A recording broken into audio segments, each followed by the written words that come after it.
નમસ્કાર દર્શક મિત્રો, ગઈકાલે એક બહુ જ દુઃખદ ઘટના આપણા અમદાવાદ શહેરમાં જેબર સ્કૂલમાં બની, જેમાં એક બહુ નાની બાળકી બેઠા બેઠા ઢળી પડી અને એના પછીથી ખબર પડી કે એ મૃત્યુ પામી છે. આ ઇમ્પોર્ટન્ટ વસ્તુ આજે અત્યારે જે વાત કરવા જઈ રહ્યું છું ને એ બહુ જ મહત્ત્વની છે કે જ્યારે બી આવું કંઈ પ્રકરણ બને છે કે જ્યારે બી આવી કોઈ દુઃખદ ઘટના બને છે ત્યારે ઘણી બધી વાતો વહેતી થઈ જાય છે અને આપણે ખોટા એને માર્ગે દોરાઈ જઈએ છીએ.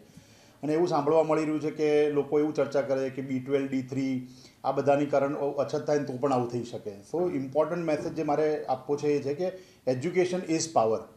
આવું જ્યારે ઘટના બને ત્યારે સૌથી ઇમ્પોર્ટન્ટ વસ્તુ જે વર્ષોથી અમે કહીએ છીએ કે કારણો શોધવા બહુ જરૂરી છે અને એના માટે આપણા દેશની અંદર હવે મેડિકલ ઓટોપ્સીનો સમય પાકી ગયો છે. પોસ્ટમોર્ટમ નહીં, મેડિકલ ઓટોપ્સી, બંનેમાં બહુ ડિફરન્સ હોય છે.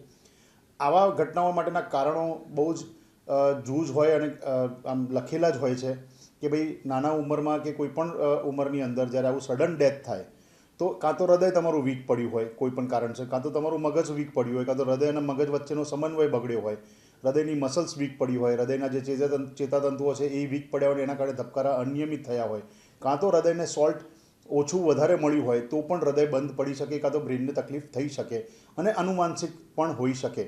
હવે આ કારણો હોય એની સામે તમે એમ પૂછી શકો કે સાહેબ કેવી રીતે ખબર પડે અમને કે મારા બાળકને કે મારા ઘરની અંદર કોઈ છે એને આ તકલીફ થઈ શકે કે નહીં? તો એના માટે એક વસ્તુ છે કે પ્રોપર હિસ્ટ્રી, તમારી ફેમિલી હિસ્ટ્રી તમને ખબર હોવી જોઈએ, ફેમિલી ટ્રી તમને ખબર હોવી જોઈએ કે ભાઈ મારા ઘરમાં કોને કોને આવી ડેથ કોઈ પણ ઉંમરમાં થયેલી છે કે રાત્રે સૂઈ ગયા સવારે જાગ્યા જ નહીં. એક વસ્તુ. બીજી વસ્તુ આપણને ખબર હોવી જોઈએ કે આપણી દિનચર્યા કેવી છે. બાળકો માટે ગવર્મેન્ટને મારી વિનંતી છે કે સ્કૂલની અંદર તમે એક ECG કરવાનો પ્રોગ્રામ રન કરી દો અને દરેક બાળકનું પહેલાં ધોરણ પછીથી એક ECG થવો જોઈએ. એનાથી પણ ઘણી બધી આનુવંશિક વસ્તુઓ આપણને ખબર પડશે. જો ECGમાં ચેન્જ હોય તો આપણે એનું જીનેટિક ટેસ્ટિંગ કરી શકીએ, જે બહુ જ સહેલું અને સસ્તું છે. ત્રીજી વસ્તુ જે મહત્ત્વની છે કે હવે સમય પાકી ગયો કે લોકોએ સામે ચાલીને CPR શીખવાનું ચાલુ કરવું પડશે. તમારા નજીકના હોસ્પિટલને, તમારા નજીકના ગવર્મેન્ટ કેન્દ્રને તમે કોન્ટેક્ટ કરો અને પૂછો કે ત્યાં CPR શીખવાડે છે કે નથી શીખવાડતા. CPR શીખેલું હોય ને તો આવી ઘટનામાં ખાલી 2.5 મિનિટનો ટાઈમ આપણા જોડે હોય છે.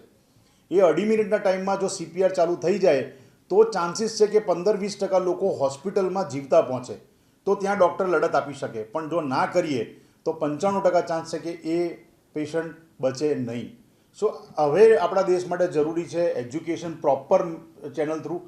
ABP અસ્મિતાનો હું બહુ જ આભારી છું કે એમને આવી વસ્તુ ઉપાડી છે કે આપણે એક મેસેજ આપી રહ્યા છીએ. બીજું, સરકારને મેડિકલ ઓટોપ્સી લાવવાની વાત અને ત્રીજું, કરિક્યુલમમાં CPR કરવાની વાત બહુ જ જરૂરી છે.